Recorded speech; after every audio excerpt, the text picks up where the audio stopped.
এই ছোট্ট জীবনে কতটুকু পেয়েছি, তার চেয়ে অনেক বেশি কি হারিয়েছি? এই আফসোস, এই আফসোস নিয়ে কি সারা জীবন বেঁচে থাকবেন? না, এই আফসোস নিয়ে বাঁচা যাবে না। আসলে দেখেন, যতটুকু পেয়েছি তার চেয়ে বেশি হারিয়েছি, এটা ভুল। কারণ আমাদের যতই আমরা পাই সেটা কিন্তু মনে থাকে না। যতটুকু অল্পটা হারাই সেটার কথাই মনে থাকে। তাই সেই আফসোস নিয়ে আমাদের থাকতে হয়। তাই সবসময় পাওয়ার চিন্তাই করব, হারানোর চিন্তা করব না। আসসালামু আলাইকুম। যারা যেখান থেকে আমার ভিডিওটি দেখছেন সবাইকে জানাই আন্তরিক ধন্যবাদ ও শুভেচ্ছা।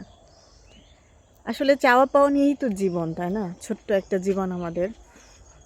কিন্তু আসলে কি জানেন, আমরা অনেক বেশি কিছুই পাই, সুখটার পরিমাণও অনেক বেশি কিছু হয়, কিন্তু সুখের কথা আমাদের মনে থাকে কম। বা অনেক কিছু পাই, সেই পাওয়ার শুকরিয়া আমরা আদায় করি কম। যখন দেখি একটু সুখের পরিবর্তে দুঃখ আসলো, সেটা নিয়ে আমাদের যেন আফসোসের শেষ থাকে না, কষ্টের সীমা থাকে না। আর যতটুকু পেয়েছি সেটা তো আমাদের বর্তমান। কি হারিয়েছি অতীত, সেই হারানোর বেদনায় যেন আমরা কাতর। কিন্তু এটা আসলে কম।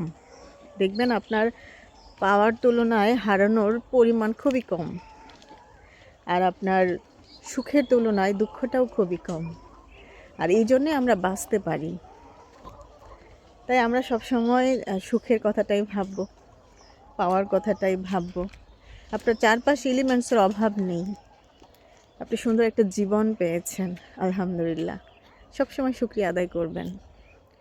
জীবনের সাথে আপনার চারপাশের সুন্দর সুন্দর কিছু মানুষ পেয়েছেন, আপনজন পেয়েছেন, হয়তো বা অনেকের নেই। আপনি সুন্দর একটা থাকার জায়গা পেয়েছেন, হয়তো বা সেটাও কারো নেই। আপনি 3 বেলা খেতে পারছেন, ভালো পোশাক পরতে পারছেন, ভালো রুচিবোধের পরিচয় দিতে পারছেন, একটা সমাজে অনেক মানুষের সাথে মিশতে পারছেন।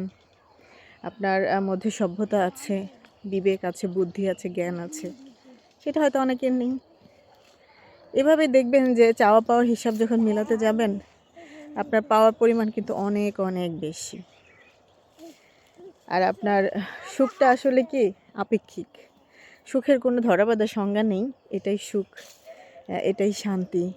কিন্তু আমরা মনে করি যে এই জিনিসটা যদি আমার হতো তাহলে মনে হয় আমি সুখী হতাম। কিন্তু দেখবেন ওই জিনিসটা পাওয়ার পরে আপনার আরেকটা নতুন জিনিসের আকাঙ্ক্ষা তৈরি হবে। এই জন্য সুখের কোনো লিমিট নেই। চাহিদার যেমন লিমিট নেই, এরকম সুখেরও কোনো লিমিট নেই।